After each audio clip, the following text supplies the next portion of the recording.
V Centru domače in umetnostne obrti v Slovenski Bistrici je v četrtek 23. junija potekala javna predstavitev osnutka predloga zakona o ohranjanju in razvoju rokodelstva. Osnutek predloga zakona so pripravili na Ministrstvo za gospodarstvo in tehnologijo in ga posredovali v javno obravnavo. Več o tem je povedala Ljubica Zgonec-Zorko, vodja konzorcija rokodelskih centrov Slovenije. Je dobra in pa nujna podlaga za to, da lahko položaj rokodelk in rokodelcev sploh začnemo v naši državi, bom rekla, urejati.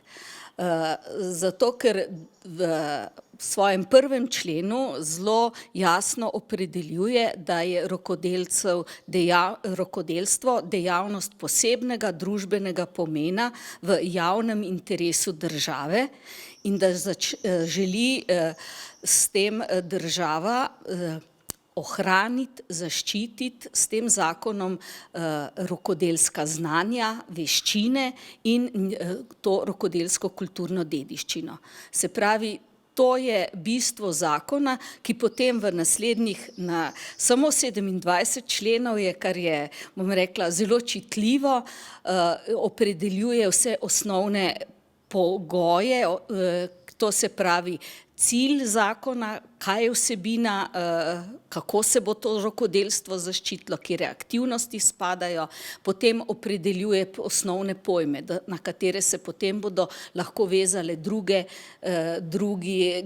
ukrepi, ki jih morajo sprejeti druga ministrstva. Recimo, kdo je sploh rokodelec, opredeljuje rokodelca in mu ga zaščiti z določenim nazivom. Zdaj je predlagan naziv, da ljudje, ki bodo potem rokodelci tudi zaščiteni oziroma bodo lahko neke bonitete po tem zakonu imeli oziroma položaj urejen, bi dobili naziv vrhunski rokodelec. Potem zaščito rokodelskih izdelkov s tem, da se rokodelskim izdelkom dodelijo certifikati in bo opredeljeval, kateri certifikati. Na tej podlagi recimo bodo lahko potem se v finančni zakonodaji, finančnih predpisih uredila stopnja recimo znižanega ali ničelnega davka na dodano vrednost.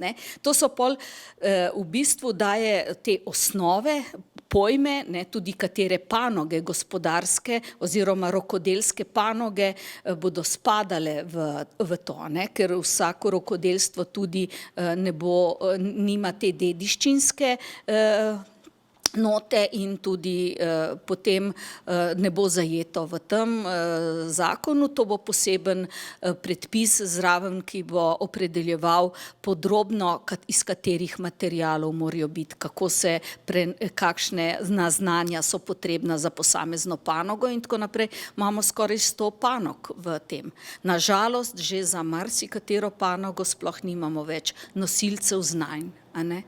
Tako da so to te podlage s tem, da tudi opredeljuje te osnovne nosilce tega zakona in to je Obrtna zbornica bo dobila posebna ta javna pooblastila, oni bodo izdajali te listine o nazivu.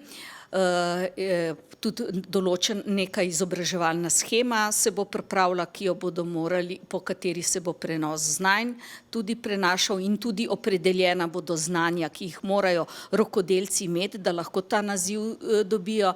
Potem smo rokodelski centri dobili svojo tudi, bom rekla, naloge, kaj vse v rokodelskih centrih, s čim zagotavljamo ta javni interes in tudi lahko bomo zaposlili vodjo tega programa, ki ga bo direktno Ministrstvo za gospodarstvo tudi financiralo. Svojo vlogo ima tudi konzorcij rokodelskih centrov, ki sodeluje predvsem v vseh organih in povezuje se v odnosu do države. Potem je tukaj še Zveza upokojencev, ker to je zdaj zibelka znanja rokodelskega, veliko jih združujejo, in pa Slovenski etnografski muzej kot tista ustanova strokovna, ki bdi nad tem področjem.